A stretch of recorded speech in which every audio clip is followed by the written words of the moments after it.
بدنش گرم کنه علی جان من تشویقش کن بزن یه دسته مردونه به افتخارش بزن. C'est un portrait de Téhéran, c'est vraiment une plongée dans la ville. Téhéran, c'est la ville de mon enfance, donc j'avais envie de vraiment la montrer un peu sous toutes les coutures, autant qu'on peut en 1 heure et demie de film. Et le film a été fait en 2008, début 2009, avant l'élection usurpée de l'an dernier. Et donc, après, oui, le montage a bougé, évidemment, une fois que les événements avaient eu lieu, mais c'est vraiment un patchwork, voilà, pour donner un aperçu aussi physique que possible, aussi palpable que possible de Téhéran.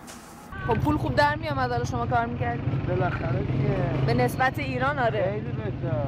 J'avais déjà expérimenté un petit peu le médium du téléphone portable. Je voyais que ça donnait des images très intéressantes parce que ça change le rapport à l'image. Et ça change, même quand les gens savent qu'ils sont filmés, ils oublient en fait. Et le rapport à l'image n'est pas le même. Et tu peux faire physiquement, tu peux aller à des endroits, filmer, passer la main, filmer à des endroits que tu pourrais jamais faire avec une caméra de taille normale, quoi. Même une petite handycam, ça marcherait pas, quoi. C'était pratique aussi, d'où le titre du film, puisque en fait j'ai pas demandé d'autorisation, parce que normalement tu es obligé de demander une autorisation de tournage en Iran, si tu le fais pas tu te fais arrêter immédiatement. Et le fait que c'était un téléphone banal, il y avait plein de gens qui avaient le même modèle, tu vois, faisait que c'est passé complètement inaperçu. En même temps, sauf à une fois je crois, où je filmais des policiers et des forces de l'ordre où il ne fallait pas qu'ils me voient filmer. Le reste du temps, les gens savaient toujours qu'ils étaient filmés. Je leur demandais d'abord si ça les dérangeait pas, que c'était pour un documentaire, je disais toujours.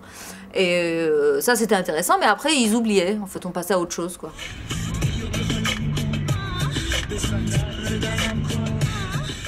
Les taxis en Iran, c'est un peu comme c'est un cabinet de psy presque gratuit, quoi. Les gens se confient, ils se parlent, puis après ils s'en vont, et personne ne voit l'autre, ils racontent leur vie. Ça, c'est véridique. Ils disent des choses aussi qu'on n'ose pas dire ailleurs, et comme dans la mesure où ils descendent, ils quittent le taxi, ils s'en vont, et voilà. Dans le temps, d'ailleurs, au début de la Révolution, les premières années, ils ont utilisé...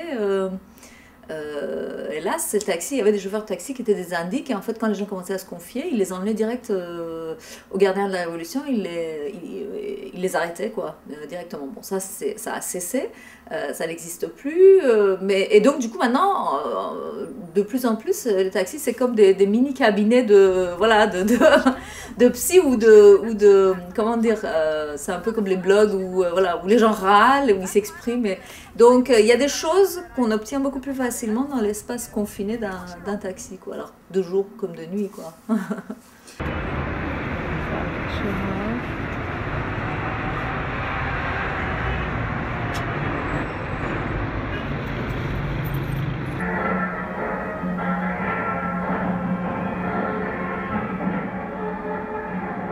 C'est très contradictoire. Bon, d'abord, il faut savoir que ça a énormément changé depuis 2009. Hein. Depuis juin 2009, les choses ne sont plus les mêmes.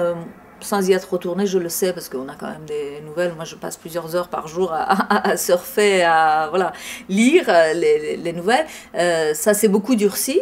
Donc, ce qu'on voit dans le film, c'est le climat avant l'élection. C'est quelques mois avant, jusqu'à peu avant. Mais Téhéran, enfin l'Iran en général et Téhéran particulièrement, c'est une ville contradictoire, paradoxale, on va dire, parce qu'il y a plein de choses qu'on peut faire, et en même temps, rien n'est permis. Tout est permis, rien n'est permis. C'est-à-dire que pour les mêmes choses que l'on voit dans le film, les gens pourraient être arrêtés, avoir des problèmes, moi y compris, si c'était découvert, si on le savait. Et puis en même temps, les gens prennent des risques, ils se confient, ils font. On a une population qui s'exprime énormément. On a, je crois qu'en nombre de blogueurs, on est dans les, je sais plus, on doit être peut-être le 3e dans le monde, 2e, 3e pays. Et pourtant, les gens se font arrêter à cause de leur blog et ça les empêche pas d'écrire, ils continuent. D'autres font d'autres blogs et tout. Enfin, quand on va sur les blogs, on lit. À la limite, ceux qui vivent là-bas, ils sont encore plus courageux que nous qui sommes des expats et qui retournons souvent. On prend presque plus de gants aussi parce qu'on nous taxe et on nous accuse très facilement d'être des agents doubles. Je ne sais pas pourquoi, mais en tout cas, je trouve notamment les jeunes, mais globalement les Iraniens très courageux.